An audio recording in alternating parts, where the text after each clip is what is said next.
Yo, what's up, guys? It's the MMA Analyst here to give you my recap for UFC on Fox 2, Alves versus Kampmann. Man, crazy.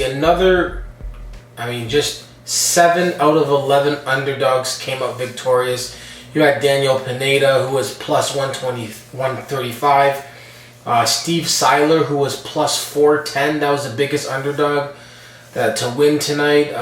Anthony Perosh, plus 133.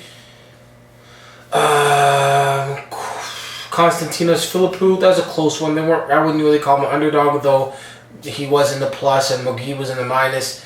Andrew Craig, plus 235. In the main event, Martin Kampmann, plus 135. Ian McCall almost won that fight at plus 295. Damn, that's crazy.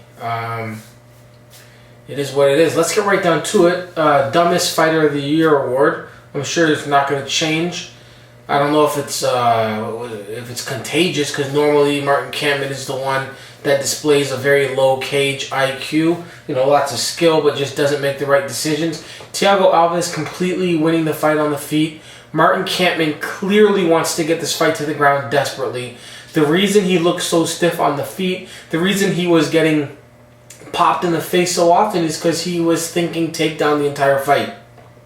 He's just not the kind of fighter that can, do a quick double leg or a quick single leg. So he kind of has to walk forward and, kind of just hope to grab on. Or charge forward with strikes, try and push you up against the cage and then take the guy down. But the reality is Thiago Alves is, very good with the defensive takedowns. He's very strong, very big.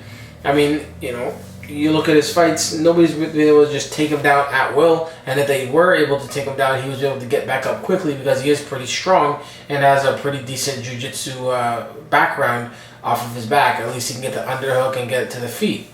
So Martin Kampmann's getting shut down the entire fight. He has one success in the first round, a front kick to the face.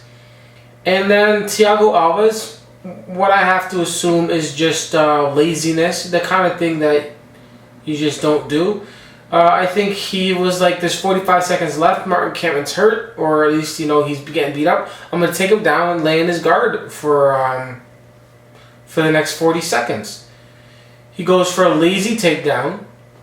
Martin Kampmann grabs the neck. This is what Martin Kampmann wanted the whole time, was to be on the ground with Thiago Alves. Obviously, he didn't want to be mounted, he said, let's take it to the ground again. Thiago Alves knew the kind of danger it was. You saw that when he got all the way to mount, he kept, the grapevine, when you twist your legs under the other dude's legs so that you can keep that tight hip pressure. Basically no space. It was basically a mount, lay and pray. But he knew that. And then there was 10 seconds left, and then he postured up, tried to throw a few strikes, and Martin Kampmann was at the back door instantly. So he knew Martin Kampmann's ground game was going to be on point. He's 45 seconds away from a good win, and the idiot in him just surfaces, goes for a lazy takedown on a guy. Martin Kampmann not only, catches his neck, immediately sweeps him to gets mount. Thiago Alves has no defense for it, and taps. He taps like he's dying. He's like slamming Martin Kampmann in the... I've seen people tap softer to freaking... arm bars. What are you going to do with the guy's neck? You're going to maybe go unconscious. What are you going to do with arm? Maybe break it. I've seen people tap softer to so... This guy was going crazy. These are the hardest punches of the whole fight. Really just a frustrating and annoying... just dumb. Really dumb. Congratulations to Martin Kampmann for taking what was presented to him, because Alves wasn't giving him anything else. And, the first true opportunity Martin Kampmann got, he took advantage of it, and he did his thing. He got the win. Very frustrated with Thiago Alves, and just how dumb that was. What's next for each fighter? I have no idea. Let's go. Next fight, Demetrious Johnson versus Ian McCall. Demetrious Johnson, got destroyed in the third. I went to look around to see what other people, like websites, scored it. And then I realized, you can't really trust the websites. I'm pretty sure, if I remember right, when I checked long after the fact, I think Sherdog, all the guy, and these are, Jordan Breen, like, he's very knowledgeable, obviously, I don't have to tell you that. But all of the people who were scoring the fight out of the 3 guys, so Jordan Breen and 2 other guys, they all scored every round. So 30-27 for Akiyama over Shields, which is just ridiculous. But anyways, so as I was looking, I went, I can't even really look at this because, how can I even trust what they're saying? Anyways, Demetrius Johnson clearly lost the 3rd round. He won the 2nd round, and the 1st round was close, but I think he won the first 2 rounds. I don't think the 3rd was a 10-8. He won the first 2 rounds. He gets to win. Tough fight, though. Really tough fight. McCall, could he have got to the ground earlier or quicker or more often? I don't know, but now we have Demetrius Johnson facing Joseph Benavidez, and that should be a good fight. So another good win, or at least a win, and I think it was a good win for Demetrius Johnson. Joseph Benavidez versus Urushitani, good win for Benavidez. First round he did what he does, and the 2nd round he caught him. He's just an all-around very good fighter. Do I like him throwing all them kicks and spinning everything when he doesn't need to be? If it's not hurting you, then that's fine. Good win. Benavidez versus Johnson should be a very good fight. And to be completely honest, I don't know who's going to beat. I think we're going to have a situation here where, similar to the 145 and 135, you're just going to have a certain guy that is the champ and everybody else is trying. And unfortunately for you 125ers, you can't drop down to the next weight class to see what's happening there. So there you go. That should be a good fight whenever it happens. It's probably going to be a fight of the night. Court McGee versus Konstantinos Philippou. I said, there weren't really many surprises. It was more like one guy can do one thing, the other guy can do his thing, and who do you go with? So in this situation, I thought Court McGee was going to be able to press the action, get close, get tight up against the cage, get a few takedowns, tire out Philippou, etc., etc. If McGee's not able to do that, then it's obvious what's going to happen. Philippou's going to pick him apart on the feet, stuff takedowns. I went with the wrong guy. That happened a bunch of times on this card. No surprises. It's just who actually was able to pull off their game. And Philippou was able to do exactly that. Stuff takedowns, use his superior boxing, and get the win. So, good win for Philippou. Tough for Court McGee. One of the only fights where what was supposed to happen happened. All around, it was James DeHuna versus Aaron Rosa. Absolute destruction in the first round. Good win for James DeHuna. Looking good. His only loss in the UFC to Alexander Gustafsson. Looking solid.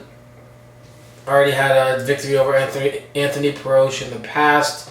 His only other losses, Hector Lombard, blah, blah, blah. But good win for him. Aaron Rosa, it's tough. He was, coming down from heavyweight, where he was just a really sloppy-looking heavyweight.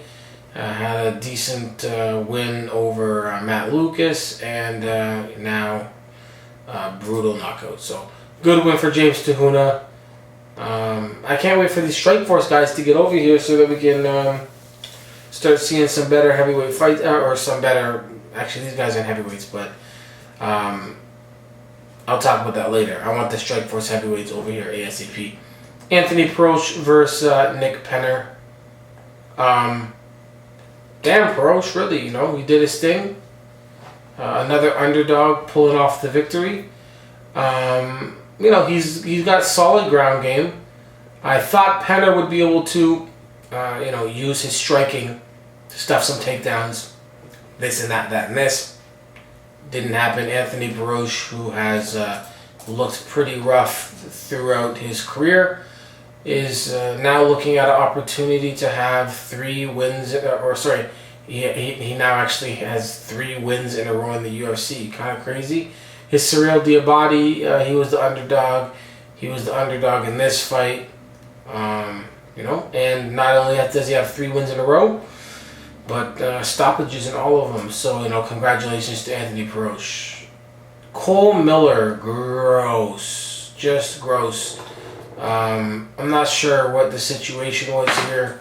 I don't see how he allows Siler to beat him. Really, props to Siler. He did his thing.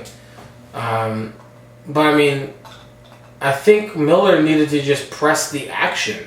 He was content to try and trade shots with Siler, and lost a couple rounds, and then turns it up in the third. Turn it up earlier. I don't understand why people go back to the corner in the first round and see something's not working, come out in the second round, try it again. I don't know, this isn't boxing. You don't have 10, 12 rounds. And it's not like Steven Siler is the better fighter than Cole Miller. He had the better fight. So Cole Miller, just have the better fight. Now, what are you going to do now? You're going to get your, I don't know, did your dad fight? Who's going to fight now? Because this dude took out you and your brother. So he owns the Millers. He owns you. You know what I mean? That's it. He beat you and your brother. It was up to you to, not allow your name to just be, 20-9. Steve Siler, 21-9 now. 9 losses. A lot of losses. Never going to be a champ. And you let him. The Miller brothers just got Sakuraba Gracie. Yeah, y'all should go home and really, Christmas, you guys shouldn't get each other Christmas presents this year for that one. Andrew Craig, Kyle Noke, another underdog. Basically, Andrew Craig was able to, in the beginning, Kyle Noke gassed out in the first round. He probably tired himself out going to try and finish the fight. Thought the fight was maybe going to be over, and then all of a sudden, oops. Now I've got 10 more minutes left, and that's it. So Andrew Craig, he made it through the fire, came out the other side, and that's a solid win for Andrew Craig. Now he's at what is he at? 8-0 now, so undefeated. Did his thing. Congratulations. TJ Wahlberger, Jake Het. Basically with this one here, it was either Wahlberger was going to be able to catch Het, or he wasn't going to be able to. And Jake is very aggressive.